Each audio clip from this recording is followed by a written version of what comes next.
जब रोम जल रहा था तो नीरो बंसी बजा रहे थे, उसी तरह से जब मणिपुर जल रहा है तो नरेंद्र मोदी कर्नाटक चुनाव के प्रचार में लगे हुए।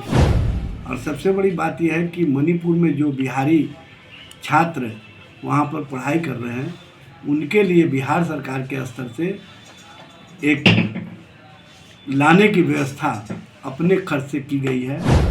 केंद्र सरकार को तत्परता दिखानी चाहिए। केंद्र सरकार को जितनी उसमें अपनी सक्रियता दिखानी चाहिए वो दिखा नहीं पा रही है। मणिपुर में हजारों के संख्या में छात्र हैं, उस पर क्या कहना चाहते हैं? देखिए, मणिपुर में जो घटना हुई है ये दुर्भाग्यपूर्ण है। और सबसे बड़ी बात यह है कि मणिपुर घटना के बाद जितनी केंद्र सरकार को तत्परता दिखानी चाहिए, केंद्र सरकार को जितनी उसमें अपनी सक्रियता दिखानी चाहिए वो दिखा नहीं पा रही है।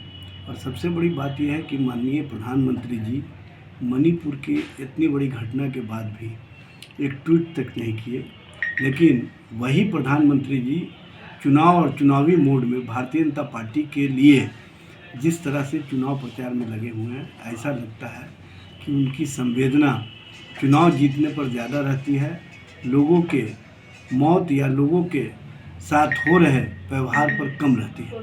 इस तरह की घटनाओं से एक बात याद आता है कि जब रोम जल रहा था तो नीरो बंसी बजा रहे थे, उसी तरह से जब मणिपुर जल रहा है तो नरेंद्र मोदी कर्नाटक चुनाव के प्रचार में लगे हुए। ये किसी भी परिस्थिति में देश की जनता और देश की जनता के हित में नहीं है। इस तरह से सभी दलों के नेताओं को बचना चाहिए और संवेदना प्रकट करनी चाहिए। जो घटना हुई है मणिपुर में, इस घटना को रोकने की दिशा में केंद्र सरकार को तत्काल जो कार्रवाई करनी चाहिए वो कार्रवाई दिखनी भी चाहिए।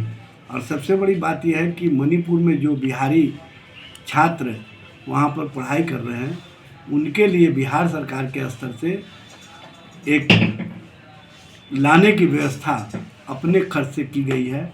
और कल वो प्लेन लेकर के उन छात्रों को जो मणिपुर में फंसे हुए हैं उनको लाने का बिहार सरकार का जो एक्शन प्लान तैयार हुआ, उसी के तहत कल पहली फ्लाइट सुबह 7:30 बजे के करीब आएगी।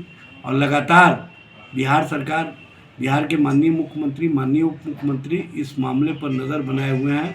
और बिहारी छात्रों से वहाँ पर जो पदाधिकारी हैं, अधिकारी हैं, उनके माध्यम से संपर्क किया जा रहा है और सभी को लाने की व्यवस्था की जा रही है।